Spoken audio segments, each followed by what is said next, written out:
The statements we're about to show you are from the Holy Quran, and is said to be the official, unchanged, pure word of God, revealed over 1400 years ago. Claiming to be the word of God is a heavy statement, and without proof, or if a single contradiction is found within the book, the apparent word of God will be proven false. So without further ado, let's put the book to the test.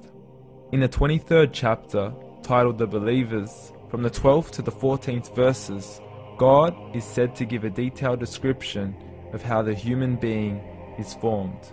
It begins by saying, "We then placed him as a sperm drop in a place of settlement, firmly fixed. Then we made the drop into a alaqah." We will translate this word very soon. "And then we changed the alaqah into a lump.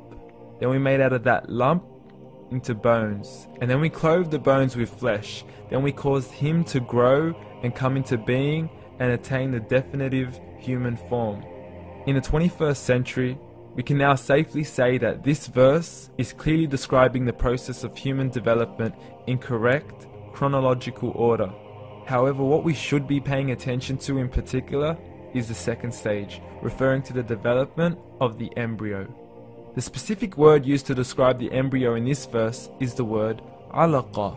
The word Alaqah, when translated into English, can mean three separate things. Firstly, a blood clot, or to be suspended, that is to be hanging or clinging to something, or thirdly and finally, a leech. Now, all three definitions don't come anywhere near what we perceive to be the human embryo.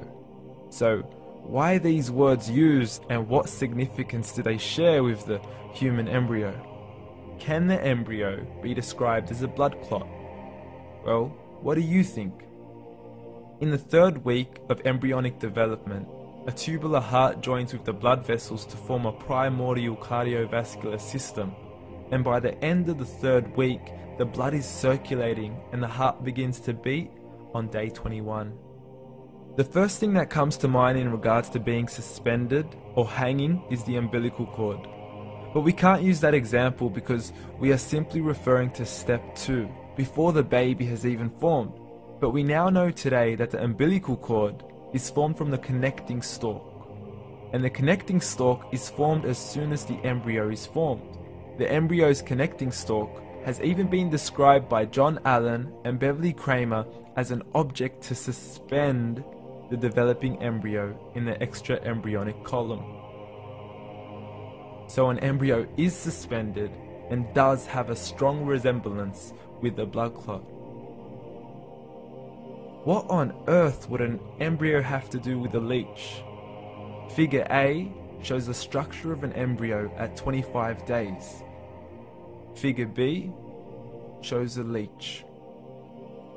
Now please note once again that the embryo in this stage is no greater than the size of a kernel of wheat.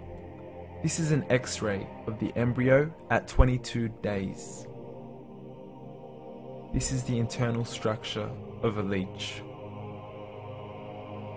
It's mind-blowing stuff, but you still haven't seen anything yet. This is the head of the embryo at 22 days. The detail you are seeing right now is absolutely impossible to be seen with the human eye and can only be seen with a microscope. This is the back end of a leech.